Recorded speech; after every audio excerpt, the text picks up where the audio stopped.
Hello. Today I'll be talking about China's currency management and how it kind of affects us here in the US. There really is a lot to talk about in regards to China manipulating its currency, so in this video I'll be diving into that and trying to figure out how it impacts our economy, and I'll also answer some specific questions related to how changes in the value of the US dollar could affect both American exporters and importers. To start off, we'll discuss China's currency manipulation. Basically, by keeping the value of their currency, the yuan, lower than it should be, Chinese goods end up being a lot cheaper on the global market, and that makes it easier for China to sell their products everywhere, including here in the US. Now, from our perspective, it's a bit of a mixed bag. On one hand, we get to buy cheap stuff, so that's good for us as consumers. We get to go to the store and say that's very affordable, but on the other hand, it can be tough for American manufacturers to compete with that. They just can't compete with those low prices, and this can lead to job losses here in industries that are already struggling. Now, let's say the value of the US dollar decreases. What does that mean for American exporters? Well, in simple terms, it's actually a good thing. When the dollar is weaker, American products become cheaper for other countries to buy, and that means higher demand. So US exporters can sell more stuff overseas, and in the end, that's good for businesses and jobs.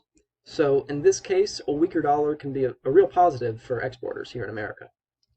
Now, if the US dollar gets stronger, it's a different story. For American importers, this can be super helpful. A stronger dollar means you can buy foreign goods at lower prices. So it's cheaper to bring in stuff like raw materials or even sometimes finished products. This helps companies lower their costs, and we all really benefit because things are cheaper to buy here.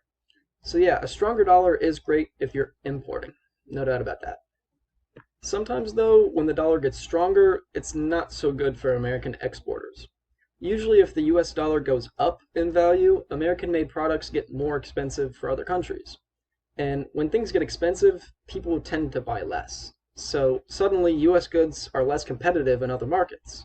And that's not great for businesses that really rely on selling internationally, and it can lead to fewer sales and possibly even loss of jobs here. So in this case, a stronger dollar is bad news for exporters because it just makes things harder for them to compete globally. So to wrap this up, China's currency manipulation is kind of like a double-edged sword for the US. We, as consumers, get cheaper products, but it's tough for our manufacturers here at home. And then when it comes to the dollar's value, it's really about perspective. A weaker dollar is good for exporters, but not so great for importers. And a stronger dollar benefits importers, but can hurt exporters. So, in terms of the strength of the dollar, it all really depends on which side you're on and what your priorities are.